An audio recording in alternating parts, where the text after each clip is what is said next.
Hello guys, welcome back to yet another video of the scoop tuber. आज हम chapter number 2 of reproduction unit sexual reproduction in flowering plants को rapid revision series of biology में करने वाले हैं। तो आइए शुरू करते हैं। पहले चैप्टर में हमने पढ़ा था रिप्रोडक्शन होता क्या है। अब हम देखेंगे कि हमारा सीड का फॉर्मेशन कैसे होता है या फिर एक फ्रूट कैसे बनता है फ्लावरिंग प्लांट्स के अंदर। तो शुरू करते हैं। सबसे पहला है हमारा द फ्लावर।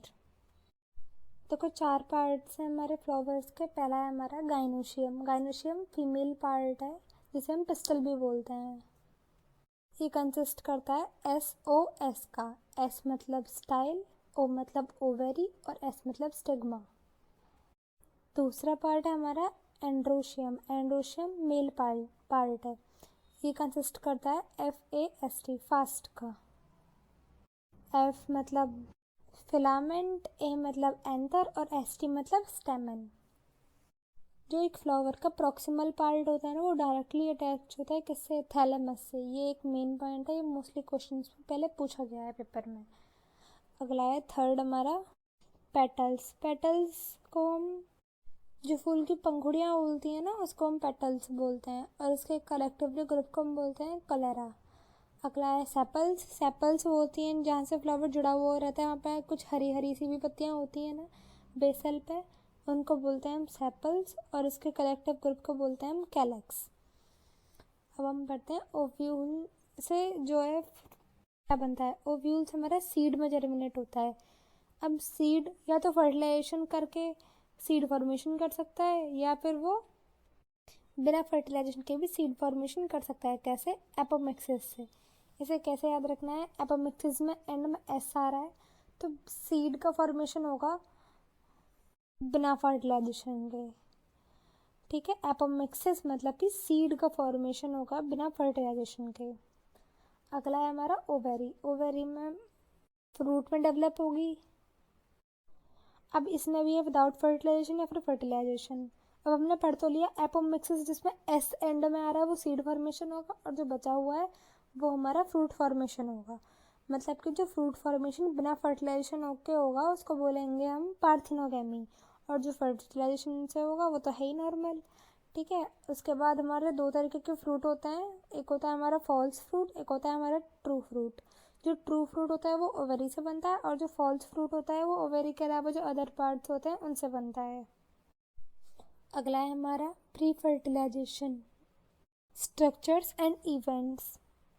सबसे पहला हमारा स्टेमन्स, माइक्रोस्पोरेंजियम या फिर पोलन ग्रेन्स क्या होता है पढ़ेंगे हम। स्टेमन। स्टेमन हमारा क्या होता है? इसके अंदर आता है हमारा एंथर।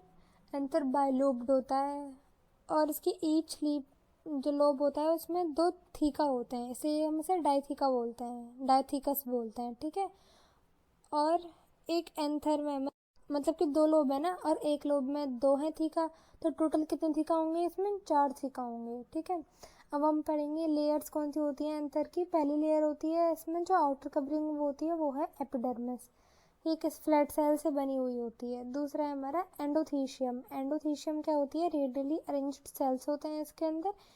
उसके बाद होती है हमारी मिडल लेयर। मिडल लेयर कौन सी लेयर होती है? पेरेन्काइमा से बनी हुई होती है ये। इसके अंदर 3 से 4 छोटी छोटी लेयर्स और होती हैं। ठीक है, और अगला है हमारे टेपेटम। टेपेटम नरिशमेंट का काम करती है। इसके अंदर पिरामिडल सेल्स होते हैं। ये क्या बनाती है? कलेस को बनाती है, इसे हम कैलेस बोलते हैं। ठीक है, और अगला ये किसको बनाती है? स्पोरोपोलिन को बनाती है। अब हम पढ़ेंगे होता क्या है एक एंथर के अंदर।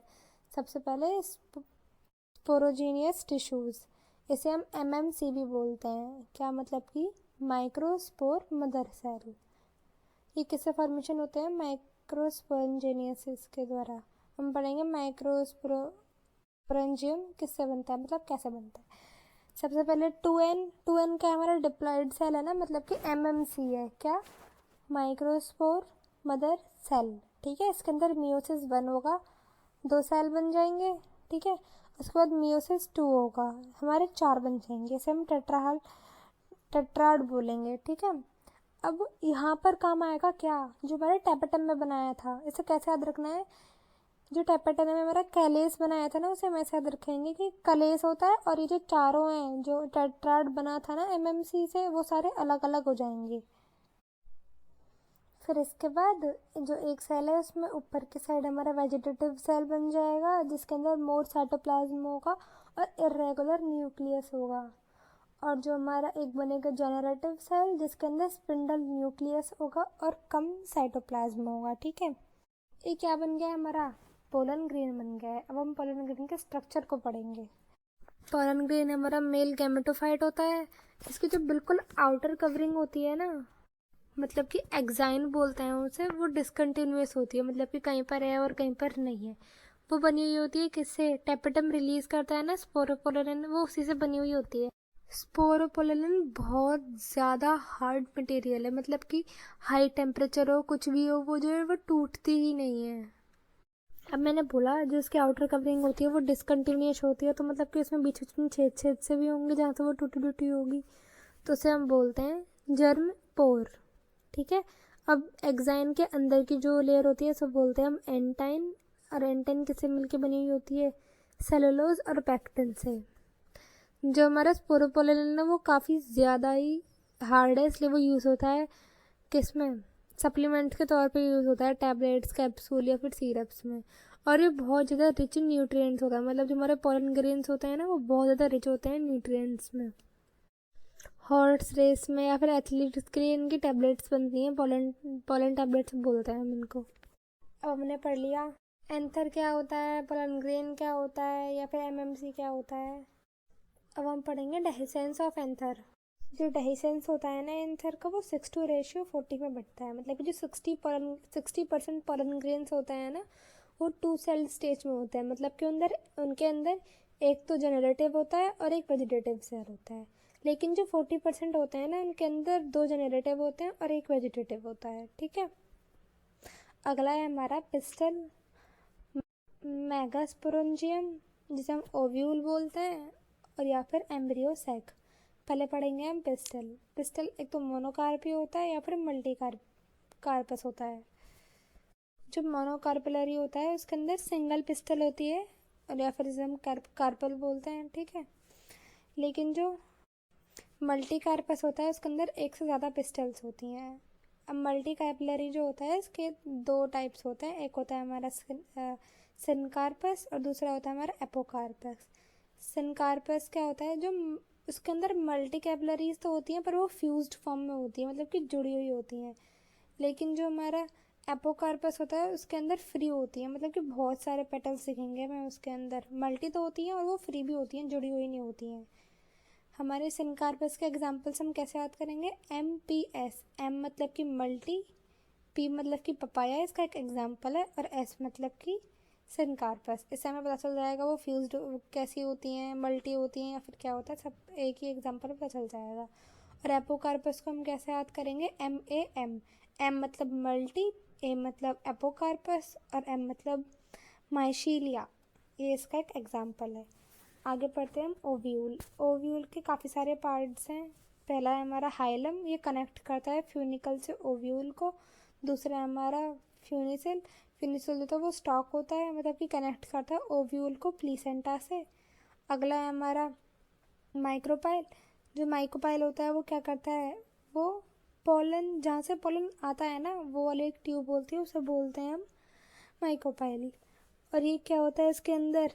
जो लिगमेंट्स होते हैं इंटेगुमेंट्स वाले, इंटेगुमेंट्स इसके अंदर एब्सेंट्स होते हैं। अब हम पढ़ेंगे आउटर इंटेगुमेंट्स और इंटरएगुमेंट्स क्या होते हैं। वो प्रोटेक्शन के लिए ओव्यूल के आसपास जो लेयर्स होती हैं उसको बोलते हैं आउटर और इंटर टेगुमेंट्स। अगला है हमारा न्यूक्लियस, ये 2N होता है और इसके अंदर फूड रिजल्ट फॉर्म में प्रेजेंट होता है। अगला है हमारा एम्ब्रियोसाइक, ये फीमेल गेमेटोफाइट को हम बोलते हैं। ये हैप्लॉइड होता है और ये फॉर्म करता है किसको? मतलब कि ये फीमेल गेमेटोफाइट होता है ना, तो किससे बनता है? मेगास्पोर से बनता है ये। अब हम पढ़ेंगे इसका मेगास्पोरेंजिस क्या होता है। इससे पहले लास्ट पॉइंट है हमारा चलेजा बेसल पार्ट होता है एक ओव्यूल का, यहाँ पर एंटीपोडल सेल प्रेजेंट होते हैं। जैसे हमने पढ़ा था आगे माइक्रोस्पोरेंजेनेसिस होती है, ऐसे मेगास्पोरेंजेनेसिस होती है। इसमें जो हमारा मेगास्पोरेंजेनेसिस होती है वो एमएमसी जो होती है इसकी वो 2n की होती है। उसके अंदर म्यूसिस फर्स्ट और म्यूसिस सेकंड होता है। उसके अंदर भी 4 सेल्स बन जाती है। लेकिन हमने पढ़ा था पहले जो हमारा माइक्रो में था उसमें तो चारों के चार ही पोलन ग्रेन्स बन रहे थे, लेकिन इसमें जो 3 होती हैं वो डीएक्टिवेट हो जाती हैं और केवल एक ही होती है वो एक्टिवली पार्टिसिपेट करती है। फिर उसके अंदर कैरोकेनेसिस होता है फर्स्ट, और फिर उसके अंदर कैरोकेनेसिस सेकंड होता है। फिर उससे वो 4 बन जाते हैं, मतलब 4 न्यूक्लियस बन जाते हैं। फिर कैरोकेनेसिस थर्ड होता है जिससे वो 8 बन जाते हैं। ठीक है, फिर एक पूरा जो है हमारा वो बन जाता है ओव्यूल, जो कि 7 सेल्ड और 1 न्यूक्लिएटेड होता है। देखो मैं डायग्राम समझाती हूँ ये क्यों होता है ऐसा 7 सेल्ड और 8 न्यूक्लिएटेड। देखो यहाँ पर 3 सेल बनने चले जाए एंड पर, जो कि हमारे एंटीपोडल्स हैं। ठीक है, बीच में है 2 जो कि हमारे सेंट्रल सेल है। फिर पोलर न्यूक्लियाई है, मतलब 2 है ना ये। ठीक है, और इसके बाद हमारे 3 है यहाँ पर नीचे सिनर्जिड्स। तो 3 और 3 जो ऊपर नीचे सेल दे रखे हैं तो हमारे 6 सेल हो गए, लेकिन बीच में जो दे रखे हैं ना ये 2 सेल है। लेकिन ये मतलब आता तो एक ही के अंदर है ना, मतलब इसे एक ही सेल बोलते हैं हम, सेंट्रल सेल। ये अलग अलग नहीं होते हैं। तो इसके अंदर 2 न्यूक्लियस होते हैं। तो ये कितने हो गए हमारे 8 न्यूक्लियस हो गए और 7 सेल हो गया ये। ठीक है, इसलिए हम जो हमारा ओव्यूल होता है उसे हम बोलते हैं 7 सेल्ड और 8 न्यूक्लिएटेड। इसका जो जहाँ पर सिनर्जिड्स होते हैं वहाँ पर इसे हम माइक्रोपैलर एंड बोलते हैं, और जो हमारा बेसल पार्ट होता है जहाँ पर एंटीपोडल्स होते हैं उसे हम चलेजल एंड बोलते हैं। अगला टॉपिक है हमारा पॉलिनेशन। पॉलिनेशन का मतलब होता है ट्रांसफर ऑफ पॉलन ग्रेन्स। जो हमारे सिंगल सेल मतलब सिंगल ओव्यूल होते हैं जिस प्लांट्स के अंदर, उसके अंदर मोस्टली हमारा विंड पॉलिनेशन होता है।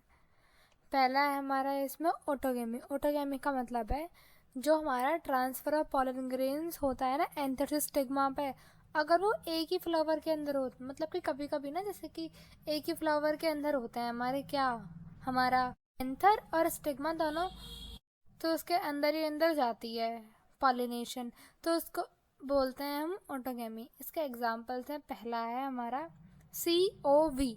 सी मतलब कि कॉमन लेना, ओ मतलब ऑक्सैलिस और वी मतलब वेओला। इसके 2 पार्ट हैं, एक है हमारा क्लाज्मोगेमी। इसमें जो हमारी फ्लावर की बर्ड्स होती हैं वो ऑलवेज क्लोज रहती हैं और वो हमेशा ही सेल्फ पॉलिनेशन करती हैं। और ये वो वाली बर्ड्स होती हैं जो कि ग्राउंड के अंदर होती हैं, जैसे इसमें दिखाया गया है ना ये। अगला है हमारा क्लाज्मोगेमी। इसमें क्या होता है, ये एक्सपोज तो होती है, मतलब खुली हुई तो होती है, लेकिन एंथ्रोस्टिग्मा एक साथ होने के बाद इनमें सेल्फ पॉलिनेशन ही होता है। ठीक है, इसका कुछ डिसएडवांटेज भी हैं, डिसएडवांटेज है। पहले इनके अंदर लेस वेरिएशन आता है, जब ये आपस में करती रहेंगी तो कोई नया वेरिएशन तो इनके अंदर आएगा ही नहीं। ठीक है, और इनकी जो होमोसेक्सुअलिटी होती है, मतलब होमोजाइगोसिटी होती है, वो इंक्रीज हो जाती है क्योंकि ये सेल्फ पॉलिनेशन करते हैं ना हमेशा, इसीलिए। अगला है हमारा क्रॉस पॉलिनेशन। क्रॉस पॉलिनेशन का मतलब है डिफरेंट फ्लावर्स में जब ट्रांसफर ऑफ पॉलन ग्रेन्स हो उनको बोलते हैं हम क्रॉस पॉलिनेशन। इसका पहला पार्ट है किटिनोगैमी।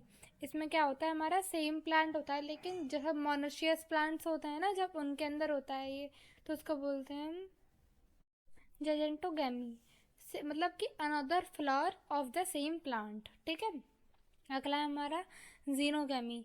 जीनोगैमी में क्या होता है, हमारा जो अनदर ही फ्लावर होता है और मतलब दूसरे ही कोई और प्लांट का, मतलब स्पीसीज तो सेम पर अलग अलग लगे होते हैं वो प्लांट, उनके अलग अलग फ्लावर्स में जब हमारा पॉलन ग्रेन का ट्रांसफ़र होता है उसको बोलते हैं जीनोगैमी।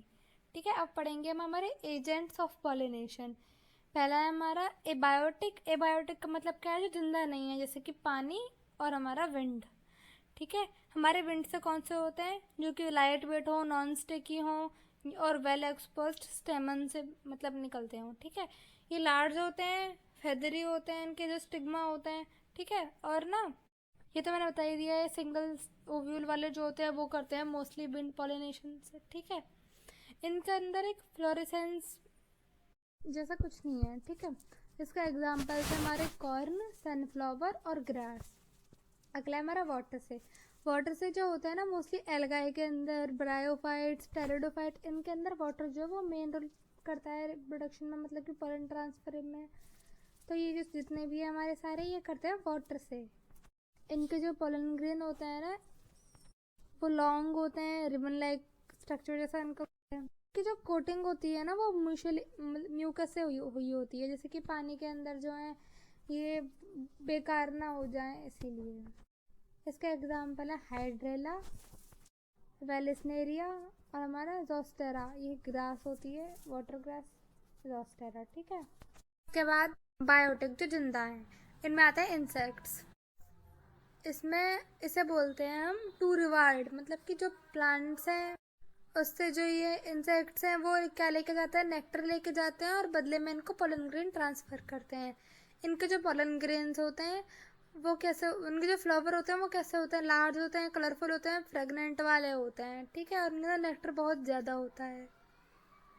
और जिनके पोलन ग्रेन्स होते हैं ना वो स्टिकी होते हैं, जैसे कि इनके पैरों पर, एनिमल्स वगैरह के पैरों पर चिपक जाएं इस वजह से और ट्रांसफ़र हो जाए, इसलिए इनके जो पॉलन ग्रेन्स होते हैं ना वो स्टिकी होते हैं। एक इसका बहुत मेन एग्जांपल है, वो है मॉथ एंड यक्का।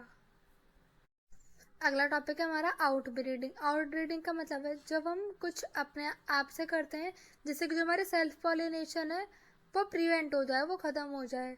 जैसे हमारा पहला है डिफरेंट पोजीशन कर देते हैं हम एंथर और ओव्यूल की, मतलब कि ऊपर नीचे हो जाएं। ये तो नेचुरल कुछ तरीके बनाए और कुछ हमने खुद करें, जिनमें से नेचुरल में ये है कि जो हमारी स्टिग्मा और ओव्यूल है उनकी जो लेंथ है ना वो कम ज़्यादा हो जाए, तो उस टाइम पर हम क्या बोलते हैं इनको, डिफरेंट पोजीशंस पे। ठीक है। उसके बाद हमारा है एंथर का मैच्योर होने का टाइम और ओव्यूल का मैच्योर होने का टाइम जो है वो अलग अलग हो जाए, तब भी पॉलिनेशन नहीं हो पाएगा। या फिर जो हमारा प्लांट है वो क्या हो जाए, यूनिसेक्सुअल हो जाए, तो भी हमारा सेल्फ पॉलिनेशन नहीं हो पाएगा। ठीक है। अब ये तो हो गए हमारे नेचुरल। अब कुछ जो ह्यूमंस ने करे हैं, पहला है इसमें इमेक्सक्यूलेशन। जो हमारा स्टेमन है ना वो ही हटा देते हैं हम उस प्लांट में से, सारे स्टेमन हटाते फ्लावर में से, तो जो हमारा सेल्फ पॉलिनेशन वो नहीं हो पाता है। अगला है बैगिंग। हम फ्लावर को ना कवर कर देते हैं जिससे कि पॉलिनेशन ही ना हो पाए, मतलब जो उसका स्टिग्मा होता है ना उसको कवर कर देते हैं जिससे कि वो उसमें पॉलन ग्रेन आ ही ना पाए और वो फर्टिलाइजेशन ना कर पाए। अगला है टैगिंग। हम एक फ्लावर पर टैग लगा देते हैं कि ये जो है ये मैंने सेल्फ पॉलिनेशन से प्रिवेंट करने के लिए रख रखा है, तो हमें पता चल जाए कि इसमें सेल्फ पॉलिनेशन हमको नहीं करवाना है। इसके बाद मेन टॉपिक है हमारा pollen pistol interaction. Pollen pistol interaction क्या होता है, पिस्टन के पास एक एबिलिटी होती है जिससे कि उसको पता चल जाए कि उसका कौन सा पॉलन ग्रेन है और कौन सा किसी और फ्लावर वगैरह का है। तो इसलिए जो स्टिग्मा होती है ना वो कुछ लिक्विड सा सिक्रीट करती है जिससे कि जो पॉलन ग्रेन है उसे पता चल जाए और ना वो अंदर की तरफ आ जाता है उससे एम्ब्रियो सैक के पास में। ठीक है। अगला टॉपिक है हमारा डबल फर्टिलाइजेशन। डबल फर्टिलाइजेशन में क्या होता है, इसमें दो फर्टिलाइजेशन हो रहे होते हैं। कैसे, सुनो। पहला तो फर्टिलाइजेशन होता है हमारा एग का और हमारा मेल गैमेटोफाइट का। ठीक है। वो हमारा एम्ब्रियो बनाएगा 2n। और जो दूसरा होता है ना वो होता है सेंट्रल न्यूक्लियस, जिसे हम पोलर न्यूक्लियस बोलते हैं ना वो, और गैमेटोफाइट का।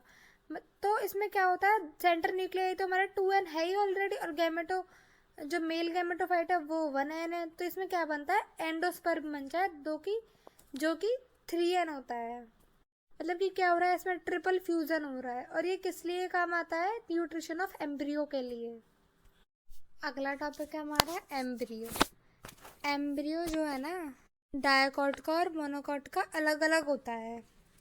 देखो यहाँ पर दे रखा है, मैं आपको समझाती हूँ। जो डायकॉट का एम्ब्रियो होता है ना उसमें दो चीज़ें होती हैं, एक होता है एपिकोटाइल और दूसरा होता है हाइपोकोटाइल। जो एपिकोटाइल होता है वो प्यूम्यूल बनता है और प्यूम्यूल से ही स्टेम बन जाता है। ठीक है। और जो हमारा हाइपोकोटाइल होता है उससे रेडिकल बनता है, रेडिकल से रूट टिप बन जाती है। लेकिन जो मोनोकॉट होता है ना उसके अंदर अलग सिस्टम है। जो हमारा मोनोकोटाइलेटॉन मतलब मोनोकॉट सीड में जो हमारा क्या होता है, कोलेप्टाइल होता है ना, वो बनाता है प्यूम्यूल और फिर प्यूम्यूल से स्टेम बन जाता है। और जो हमारा होता है कोलेराइजा उससे रेडिकल बनती है और उससे रूट बन जाता है। ठीक है। मैं आपको बहुत इजी तरीके से बता रही हूँ, तो इसे बिल्कुल ढंग से याद रखना। मोनोकॉट के पार्ट होता है हमारा एपिकार्प और हमारा पेरिकार्प, एंडोस्पर्म, कोलेप्टाइल, प्यूम्यूल, रेडिकल, ये सब कुछ इसके पार्ट्स होते हैं। ठीक है। अब इसके बाद है हमारा सीड। सीड दो तरीके के हैं, एक तो हमारा एल्ब्यूमिनियस जिसके अंदर हमारा जो एंडोस्पर्म है ना वो प्रेजेंट होता है। ठीक है। इसका एग्जाम्पल्स हमारा मेज, कोकोनट, वीट और कैस्टर। और दूसरा है हमारा नॉन अल्ब्यूमिनियस। इसमें जो हमारा एंडोस्पर्म है वो एब्सेंट होता है। इसका एग्जांपल है पबजी। पी से पी और बी से हमारा क्या बीन्स और जी से ग्राउंडनट।